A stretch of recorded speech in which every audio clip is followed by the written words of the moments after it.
नमस्कार दोस्तों, मैं हूं डॉक्टर अमेय त्रिपाठी और प्रस्तुत है चंदा मामा की मार्च 1958 में प्रकाशित कहानी अली बाबा का अंतिम भाग। तो अब हम आगे बढ़ते हैं। मोर्गियाना बिना किसी संकोच के तेल का पात्र लेकर आंगन में गई। वह पहले थैले के पास गई तो अंदर से चोर ने दबी आवाज़ में पूछा, क्या समय हो गया है? मोर्गियाना पहले तो हैरान हुई, फिर उसने कहा, अभी नहीं, जरा ठहरो। एक के बाद 37 थैलों में से उन्होंने यही पूछा। उसने भी वही जवाब दिया। अंतिम थैले में से किसी ने कुछ न पूछा।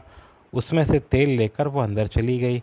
मुर्गियाना को मालूम हो गया कि उसके मालिक अली बाबा ने 38 चोरों का आश्रय दिया था और जो अपने को तेल का व्यापारी बनाकर आया था वह होना हो उनका सरदार होगा। वह दिए में तेल डालकर बड़ी कढ़ाई लेकर तेल के थैलों के पास गई। कढ़ाई में तेल भरकर उसे खूब गर्म किया। उसे जलते तेल को उसने थैलों में डाला। जो चोर जिस थैले में था वह उसमें जलकर मर गया। इस तरह साहसी मोर्गियाना ने 37 चोरों को ख़त्म कर दिया। वह घर के अंदर गई। आग कम की ताकि केवल शोरबा पकाया जा सके। दिए बुझाकर वह खिड़की के पास यह देखने के लिए खड़ी हो गई कि क्या होता है। उसके दिए के बुझाने के बाद चोरों के सरदार ने कहीं रोशनी और आहट देखकर बिस्तरे से उठकर खिड़की से पत्थर फेंके। उसमें से कई कुछ थैलों पर लगे भी, पर कोई चोर बाहर न आया। चोरों का सरदार घबराया और धीमे धीमे कदम रखता बाहर आया। पहले थैले का मुख खोलकर उसने पूछा, तैयार हो ना? कोई जवाब ना मिला। जले तेल की बू मात्र आई। सरदार जान गया कि उसके सब साथी मार दिए गए थे। चाल खुल गई है यह सोचकर चोरों का सरदार चार दीवारी कूदकर भाग गया। चोरों के सरदार के भाग जाने के बाद मोर्गियाना जाकर सो गई। वह यह सोच फूली न समाती थी कि उसने अपने मालिक की बहुत बड़ी विपत्ति से रक्षा की थी। अली बाबा को इस घटना के बारे में कुछ न मालूम था। सवेरा होने के पहले वह उठकर अपने गुलाम को साथ लेकर स्नानशाला में नहाने चला गया। जब वह वापस आया तो उसने आंगन में खच्चरों को देखकर मोर्गियाना को बुलाकर पूछा, क्या यह तेल का व्यापारी अभी नहीं गया है? मालिक, आप मेरे साथ आइए, कहती हुई मोर्गियाना उसको उस जगह ले गई जहाँ तेल के थैले रखे हुए थे। उसने उसको पहले थैले देखने को कहा। अली बाबा उसमें आदमी को देखकर हक्का बक्का हो पीछे हटा। डरिए मत, वह आदमी किसी का कुछ नहीं बिगाड़ सकता, वह मर गया है, मोर्गियाना ने कहा। यह सब क्या है मोर्गियाना? अली बाबा ने कौतूहल के साथ पूछा।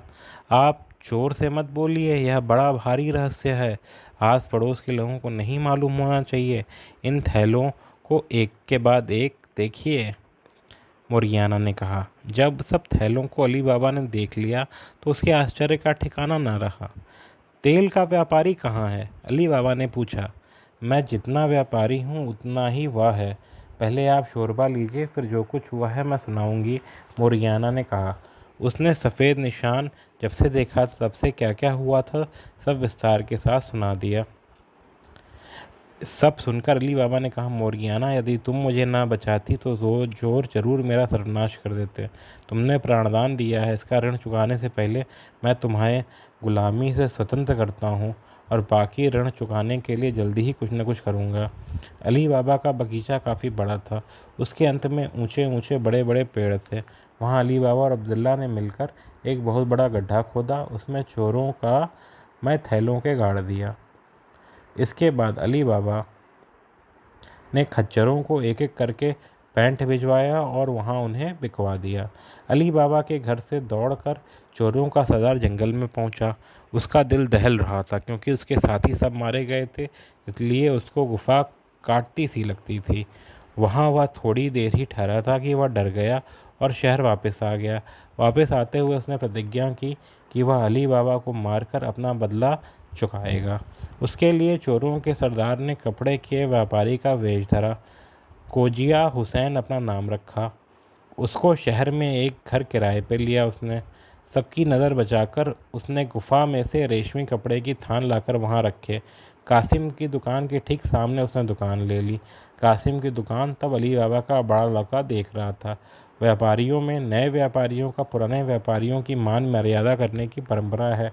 इस परंपरा का चोरों के नेता ने भी पालन किया। उसने पहले अली बाबा के लड़के से स्नेह किया। 2-4 दिनों बाद सामने की दुकान में अली बाबा को देखकर उसने तुरंत उसे पहचान लिया। अब नए दोस्त ने यह बताया कि अली बाबा उसका पिता था, तो वह उसके प्रति और भी स्नेह दिखाने लगा।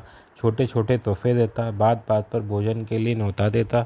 यह देख अली बाबा के लड़के ने अपने पिता से कहा, यह कोजिया हुसैन मेरी कितनी ही तरह से मर्यादा कर रहा है। अच्छा होगा यदि हम भी उसे अपने घर पर एक दिन दावत दें। बेटा, कल शुक्रवार है, दुकानें बंद होंगी, इसलिए उसे साथ लेते आना। भोजन तैयार रखने के लिए मैं मोर्गियाना से कह दूंगा, अली बाबा ने कहा। अली बाबा के लड़के ने कोजिया हुसैन को अपने साथ अपने पिता के घर तक लाकर कहा, यही मेरे पिता का घर है। हमारी मैत्री देखकर उन्होंने आपको भोजन पर आने के लिए बुलाया है। चोरों का सरदार तो यह चाहता ही था कि वह किसी बहाने अली बाबा के घर में घुसे और उसका काम तमाम कर दे। फिर भी वह पीछे हटा और न जाने की जिद करने लगा। परंतु इस बीच नौकर ने आकर दरवाज़ा खोला। अली बाबा का लड़का उसको ज़बरदस्ती अंदर ले गया। अली बाबा ने कोजिया हुसैन का खूब स्वागत किया। लड़का अभी छोटा है, इसे दुनियादारी नहीं आती। आप जैसे लोगों से वह बहुत कुछ सीख सकता है, उसने चोरों के सरदार से कहा। दुनियादारी भले ही कम जानता हो, पर बुद्धि में वह बड़ों के भी कान काटता है, कोजिया हुसैन ने कहा। कुछ देर बाद बातचीत करने के बाद कौजिया हुसैन ने जानने की इजाज़त मांगी। अली बाबा ने कहा, यह क्या, आपको मेरे साथ बैठकर खाना खाना ही होगा। आप मेरे नज़दीकी दोस्त हैं। हम लोगों का रूखा सूखा ही खाना है, पर आपको बिना खिलाए नहीं भेजेंगे। मैं ऐसी चीज़ों को छूता भी नहीं जिसमें नमक पड़ा हुआ होता है, इसलिए ज़बरदस्ती ना कीजिए, मुझे जाने दीजिए, कोजिया हुसैन ने कहा। मुझे भी नमक पसंद नहीं है, आप जैसा भोजन चाहेंगे वैसा ही खिलाएंगे, ठहरिए। कहते हुए अली बाबा ने जाकर मोरियाना से कहा, मोरियाना, हमारे घर पर एक अतिथि आया हुआ, वह नमक नहीं खाता, इसलिए उसके लिए बिना नमक का भोजन तैयार करो। मोरियाना ने पूछा, कौन है यह अजब आदमी? वह खाना बनने से पहले आपका खाना ठंडा पड़ जाएगा। बिगड़ मत मोरियाना, वह हमारा मित्र है, जो मैं कहूँ कर, अली बाबा ने कहा।